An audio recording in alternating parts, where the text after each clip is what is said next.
이효석의 수탉. 울쏘는 요사이 울적한 마음에 닭시중도 게을리하게 되었다. 그 알뜰히 기르던 닭들이 도무지 눈에도 들지 않으며 마음을 당기지 못하였다. 모이는 고사하고 뜰 앞을 어른거리는 꼴을 보면 나뭇개비를 집어들게 되었다. 치우지 않은 우리 속은 지저분하기 짝없다. 2마리를 팔면 한 달 수업료가 된다. 우리 안의 수요가 차차 줄어짐이 그다지 애틋한 것은 아니었다. 도리어 제때 가질 운명을 못 가지고 우리 안을 헤매는 한 달 동안의 운명을 벗어난 2마리의 꼴이 눈에 거슬렸다. 학교에 안 가는 그 한 달 수업료가 늘려진 것이다. 그 2마리 중에서도 못난 한 마리의 수탉, 가장 초라한 꼴이었다. 허울이 변변치 못한 위에 이웃집 닭과 싸우면 판판이 졌다. 물어뜯 기운 맨드라미에는 언제 보아도 피가 새로이 흘러있다. 거정눈인데다 한쪽 다리를 젓는다. 죽지의 깃이 가지런하지 못하고 꼬리조차 짧았다. 어떤 때면 암탉에게까지 쫓겼다. 수탉구실을 못하는 수탉이 보기에도 민망하였으나 요사이 와서는 민망한 정도를 넘어 보기 싫은 것이었다. 더구나 한 달의 운명을 우리 안에 더 붙이게 된 것이 을손에게는 밉살스럽고 흉측스럽게 보일 뿐이었다. 학교에 못 가는 마음이 몹시 답답하였다. 능금을 따고 낙원을 쫓기운 것은 전설이나 능금을 따다 학원을 쫓기운 것은 현실이다. 농장의 능금은 금단의 과실이었다. 을손들은 그 율칙을 어긴 것이다. 동무들이 꼬임에 빠졌다는 이보다도 을손 자신 능금의 유혹에 빠졌던 것이다. 능금은 사치한 욕망이 아니다. 필요한 식욕이었다. 당번은 5명이었다. 누에를 다 올린 후이라 별로 할 일 없이 한가하였던 것이 일을 저지른 시초일는지 모른다.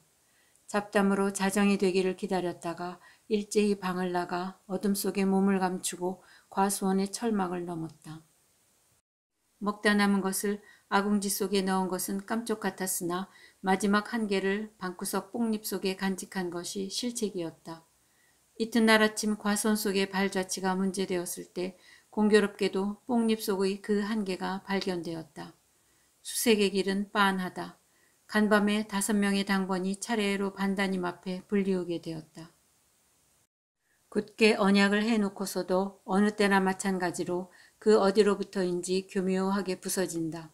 약한 한 사람의 동무의 입에서 기어의 실토가 된 모양이었다. 한 사람씩 거듭 불려 들어갔다. 2번째 호출이 시작되었을 때 을손은 괴상한 곳에 있었다. 몸이 무거워 그곳에 들어간 것이 아니라 얼마 동안의 귀찮은 시간을 피하려 일부러 그런 곳을 고른 것이었다. 한 사람이 들어가 간신히 웅크리고 앉았을 만한 네모진 그 좁은 공간, 거북스럽기는 하여도 가장 마음 편한 곳도 그곳이었다. 그곳에 앉았으면 마치 바닷물 속에 잠겨있는 것과도 같이 몸이 가뿐한 까닭이다.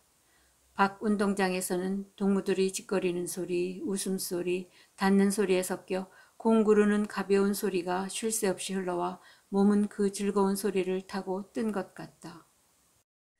을손은 현재 취조를 받고 있을 당번의 동무들과 자신의 형편조차 잊어버리고 유유히 주머니 속에서 담배를 한 개 집어내서 불을 붙였다.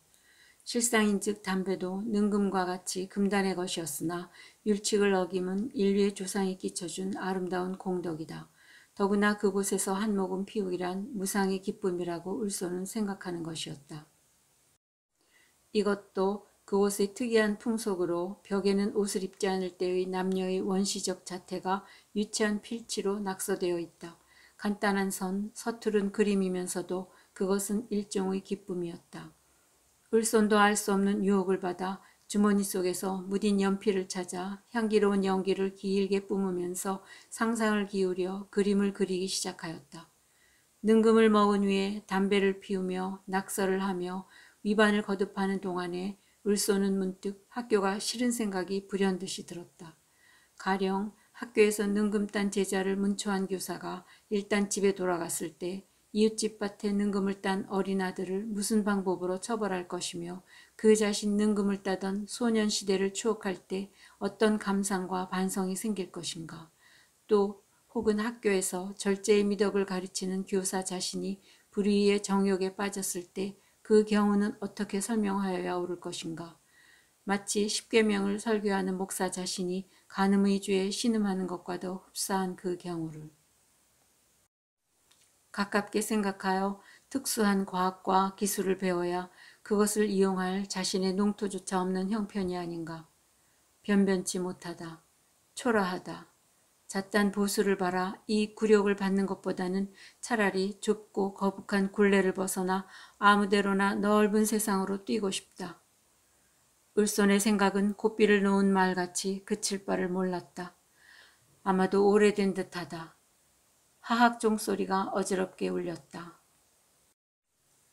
이튿날 아버지는 단벌의 나들이 두루마기를 입고 학교에 불리웠다. 무기정학의 처분이었다. 아버지는 어안이 벙벙한 모양이었다. 정든 아들을 매질할 수도 없었으므로. 울소는 우리 안의 닭을 모조리 훌두드려 팔아가지고 내빼고 싶은 생각이 불같이 났으나 그것도 할 수 없어 빈손으로 집을 떠났다. 이웃 고을을 헤매이다가 사흘 만에 다시 집으로 돌아왔다. 밭일도 거들 맥없이 며칠은 천치같이 보낼 수밖에 없었다. 우리 안의 닭의 무리가 눈에 나 보였다. 가운데서도 못난 수탉의 꼴은 한층 초라하다. 고추장에 밥을 비벼 먹어도 이웃집 닭에게 지는 가련한 신세가 보기에도 안타까웠다. 못난 수탉, 내 꼴이 아닌가. 을소는 화가 버럭 났다. 한가한 판이라 복녀와는 자주 만날 수 있는 처지였으나 겸연쩍은 마음에 도리어 주저되었다. 을손의 처분을 복녀는 확실히 좋게 여기지는 않는 눈치였다. 복녀는 의지의 여자였다. 반년 동안의 원잠종 제조소의 견습생 강습을 마친 터이라 오는 봄부터는 면의 작업 지도생으로 나갈 처지였다. 건듯하면 게을리되는 을손의 공부를 권하여주고 매질하여주는 복녀였다. 학교를 마치면 맞들고 벌자는 언약이었으나 을손의 이번 실수가 복녀를 실망시킨 것은 확실하였다. 무능한 사내, 복녀에게 이 같은 의미 없는 것은 없었다. 하루 저녁 복녀를 찾았을 때 을손에게는 모든 것이 확적히 알렸다. 나온 것은 복녀가 아니오 복녀의 어머니였다. 앞으론 출입도 피차에 잦지 못하게 될 것을 생각하니 섭섭하기 그지없네.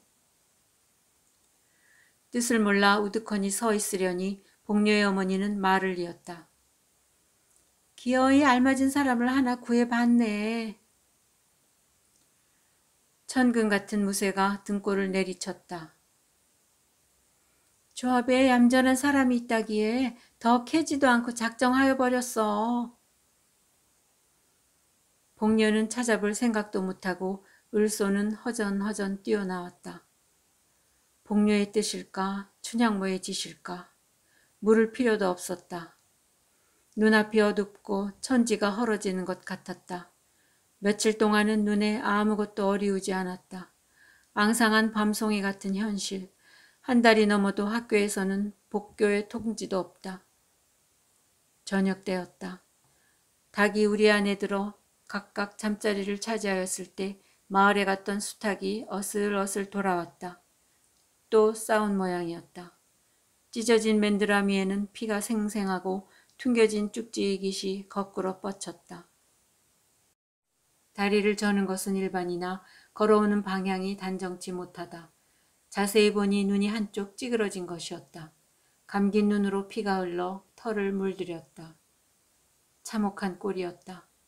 측은한 생각은 금시에 마음의 감정으로 변하였다. 을소는 불같은 화가 버럭 났다. 그 꼴을 하고 살아서는 무엇해.